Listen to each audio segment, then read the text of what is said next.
Hello, magandang gabi o magandang araw sa inyo kahit nasa ang dako man kayo ng mundo. Binabati ko kayo ng magandang araw. Ito naman po tayo ngayon, inspirational. So, alam ko po na yung iba sa inyo ay naghihintay nito. Shoutout po kay Gandhi Vasquez at sa kanyang asawa na si Rowena. Salamat at nabibless kayo sa inspirational na ito. Ingat kayo dyan. So, ang pag-uusapan ho natin ay tungkol sa huwag kayong matakot kapag kayo ay sumablay o nabigo sa buhay natin o sa mga plano sa buhay natin. Ito pong mga binabahagi kong ito ay isa lamang sa mga devotional na binabasa ko halos araw-araw at naibabahagi ko rin ito sa iba.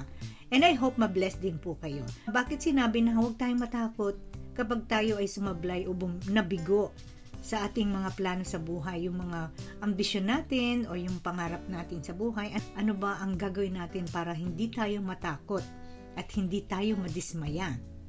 At sigurado po ako na lahat tayo ay nakakaranas nito, yung nabibigo tayo at minsan nadidismaya tayo. Ito po ang pag-uusapan natin ngayon at syempre babahagi ko rin po ito ng naayon sa liwanag ng Biblia o yung salita ng Diyos. So may mga paraan o may mga strategies para hindi tayo matakot kapag tayo ay nabibigo o nadidismaya. Una po, siguraduhin natin yung ating pangarap o pangitain at saka yung values natin dapat nakahanay yan. Ibig sabihin, naka-align yan. So, yun po yung dapat nating alalahanin na kapag tayo ay nagpaplano, naayon din yun sa values. Yung ating magandang bagay na ating pinaniniwalaan. May isang kwento po na may isang hari.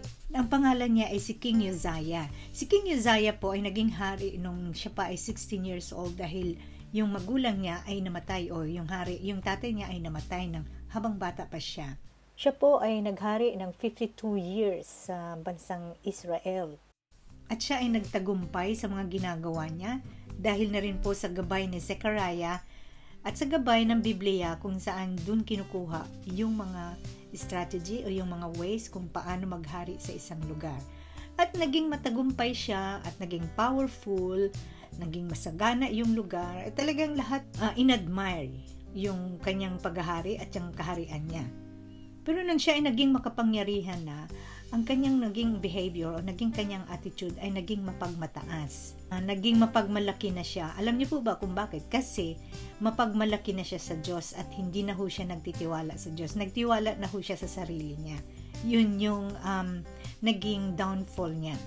Ang lesson po dito, ang aral po dito, ang tagumpay ay nakakalasing at nakakaapekto sa mga taong nakapaligid sa atin, maging sa pamilya o sa mga kaibigan. Kaya mag-iingat po tayo. Kaya siguraduhin natin na ang mga pangarap natin o yung pangitain natin ay nakahanay sa ating mga values sa buhay, yung magagandang, yung pinaka-importante sa buhay natin. At isa po doon yung relasyon. Tagumpay ka nga sa iyong pagmamalakad, pero yung relasyon nyo naman sa family is messy o relasyon sa ibang tao is napaka-worst. So, hindi po yun tagumpay. Kaya kailangan nating alalahanin yon. Kailangan nating yung values at saka yung vision, dapat naka-align po yan. Number 2 po, failure. Yung ating pagsablay ay i-treat natin na ito ay malaking lesson. Yung pagkakamali natin ay isang lesson. Matututo tayo dito. Yung pagkabigo po o yung pagkasablay natin sa buhay ay hindi po yan nakakamatay. Natural po yan. Kaya ay yung pagkabigo mo ay yan na yung kakambal mo sa buhay. Lahat na lang nakikita kasi pag sumablay ka, wala kang kwenta. Pero alam nyo, ang ating pong kabuuan, pagkatao ay hindi nasusukat sa ating mga failure, sa ating pagkasablay. So hindi po ito, it doesn't measure ng ating kahalagahan sa buhay. Sabi nga ni Thomas Edison, hindi ako nabigo o hindi ako sumablay. May iba lang palang paraan para maging matagumpay ako. Magpakumbaba tayo na tanawin natin yung pagkakamali natin ay para bang tuition na nabayaran natin sa ating edukasyon. So we will grow wiser, magiging matalino tayo sa mga susunod ng ating pagpaplano at magiging matalino tayo sa pagpapatuloy natin ng buhay. Susunod po is, tingnan natin naman, let's take a look kung ano pa yung mga strategies para hindi tayo matakot sa ating mga pagkabigo. Number 1, pag sumikapan natin yung mga layunin ng Diyos sa atin. Ano ba yung layunin ng Diyos sa atin? Ano ba yung purpose ng Diyos sa atin? Limbawa sa akin, ang layunin ng Diyos sa akin is ipahayag yung kanyang pagmamahal sa aking mga kaibigan at sa aking mga kapamilya, na gusto kong makilala nila ng husto ang Diyos na nagmahal sa akin, at ibabahagi ko rin sa kanila kung ano yung naranasan ko sa Kanya na pwede nilang maranasan. So, sa akin po yun yung purpose ng Diyos sa akin, at kahit nasaan man po ako, kahit nagtatrabaho ako as a nurse or sa office, pwede kong maipahayag yon. At sa pagpupursige natin, kailangan po natin ng meron tayong passion. Yung love talaga natin to, na kahit nahihirapan tayo, you always have joy to do this. Kailangan nating ipanalangin ito na kung ano yung purpose ng Diyos sa ating buhay, and He will reveal it to you, at bibigyan tayo ng passion kung paano natin ito gagawin. Kasi sa Diyos lang talaga nang gagaling lahat.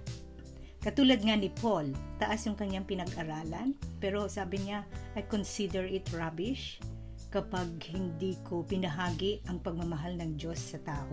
So, ibig sabihin, yung kanyang pinupurso ay hindi lang sa pang-temporaryong bagay, kundi sa eternal. So, kayo, ano po ba ang inyong passion nyo sa buhay na pwede nyong pursigihin? Talagang pagsumikapan kahit anong hirap, kukunin nyo yun. Aralan natin yun. So, number 2 po, ask 3 questions. Question po, ano ba kapag nangyari na kapag hindi ako nagtagumpay at matindi yung nangyari at malalang-malala yung pagkabigo ko? Ang sagot po dyan, kahit po tayo ay nabigo, meron pa rin pong Diyos na tumutulong sa atin at may pamilya, mga mahal sa buhay. At meron pang ibang opportunities. Siyempre, hindi nawawala ng opportunities ang Lord sa atin. Number 2, ito ba ay nangyari na dati? Kahit hindi pa, so what? Number 3, questions. Ito ba yung signal na natatakot ako na subukan ulit? Yung signal na wala akong tao na makakatulong ko, walang resources. So ano ba ang mga dapat resources sa mga planong ito? Is ano ba yung benefits kapag ako ay nagtagumpay? Ano ba yung may enjoy ko? And then kailangan nating kausapin ang sarili natin. Sabihin nyo, I can do all things through Christ who strengthens me. So hindi mo lang ito i-recite, kundi say it loud, tell it to yourself. Kasi yun ang pangako sa atin ng Panginoon eh. Hindi tayo dapat natatalo ng ating mga fear, ng ating pagkatakot. Amin mo, know that Christ give you success. Lord, i-reflect natin yung word na yon, yung pangako na yon. Pag isa puso natin yon, alamin mo na ang success na yon is for the glory of God, not for you. The Lord will provide your needs. He will guide you para maging successful ka sa mga plano mo sa buhay. Yun ang dapat nating isa-isip. Kung alam mo na ikaw ay nag-prepare, nag-pray, nagplano, so you must step out. Kailangan mong gawin talaga yun. So, it's normal na maka-experience po tayo ng takot. Pero ang kagandahan nun, susubukan natin at gagawin natin. Yung kwento po ni Peter sa New Testament, kung alam niyo po yun, na si Jesus ay naglakad sa water. And in Matthew chapter 14, 28 to 31, it says, Lord, if it's you, Peter replied, tell me to come to you on the water. Come, he said. Then Peter got down out of the boat, walked on the water, and came toward Jesus.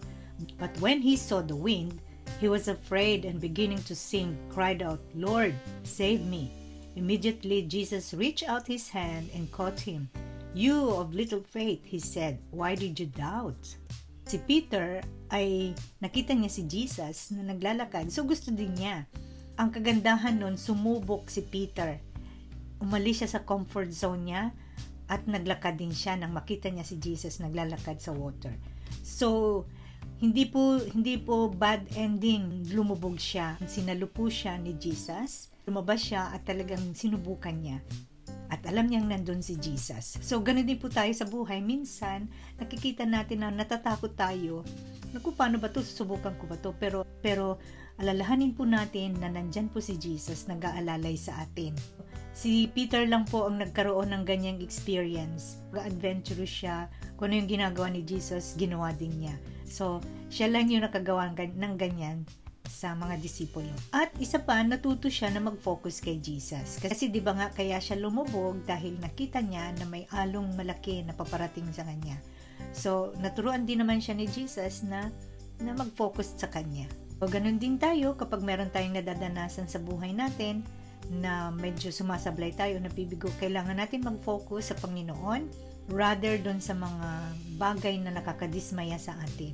Mag-focus tayo sa Panginoon dahil siya lang yung makakatulong sa atin. So when we attempt the impossible, we know that it's gonna be possible because nothing is too hard for God. Tutunan din ni Peter na nire-recognize niya na yung survival niya ay nakasalalay kay Jesus. Sa Kanya lang, sa Panginoon lang. Kasi sabi dito sa verse 30-31, "But when he saw the wind, he was afraid and beginning to sink, cried out, 'Lord, save me.'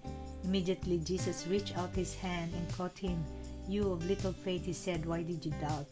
So, ang unang niyang tinawag nung alam niya sa mga circumstances na natatakot niya, si Jesus, di ba? So, yun ang nakakatuwa doon. Ganon din po tayo. Unang-una tayong tatawag kay Jesus. May mga ginagamit din po ang Lord ng mga tao. Pero unang-una, we need to focus on Jesus at i-prioritize natin siyang i-acknowledge sa buhay natin.